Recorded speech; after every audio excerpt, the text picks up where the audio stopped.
The Foreign Secretary, William Hague, has promised the people of Gibraltar Britain's full support in the escalating row with Spain.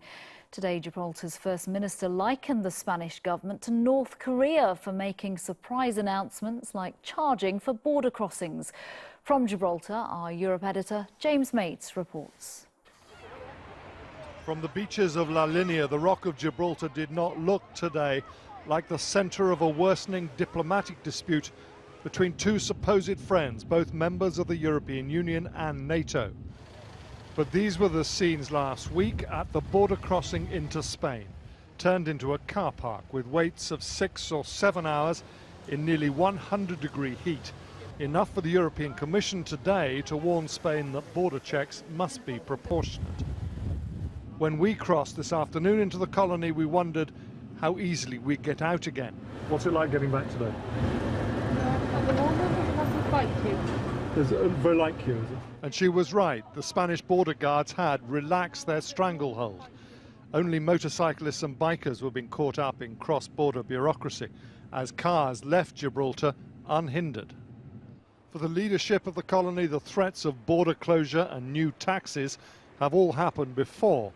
They think them more fitting to a dictatorship than democratic Spain.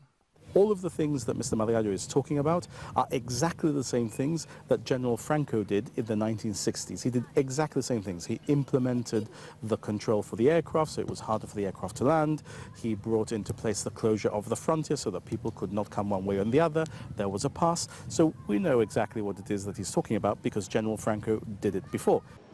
This current spat started when Gibraltar dumped concrete blocks into the sea to create an artificial reef and protect fish stocks.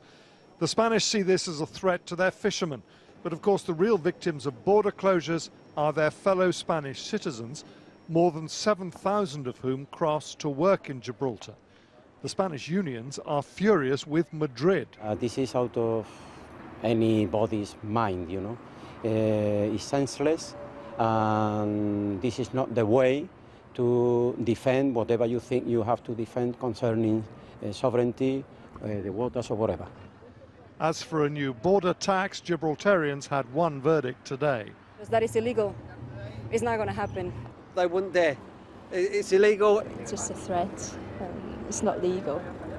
Spanish or British, all those we spoke to today seemed far more concerned about their jobs and prosperity than which flag happens to fly over this rocky outcrop.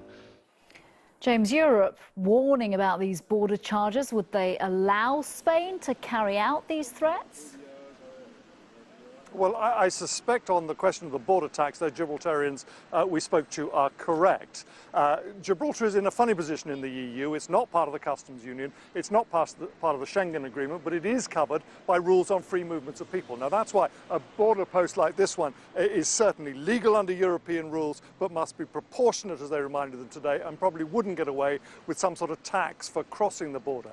But the other threats, like closure of airspace and damaging or restricting Gibraltar's internet companies, they may well be possible under European rules, because there's no doubt Spain can damage Gibraltar's economy. The great irony is that they would also be damaging themselves. Gibraltar is one of the biggest employers in southern Spain. The area around Gibraltar, it's estimated that 15% of its GDP comes from goods and services being traded with Gibraltar. Now, that's why the unions are furious. The local Spanish mayor wants nothing to do with this, and I suspect that is what's going to restrain the Spanish rather than European rules and pressure from London.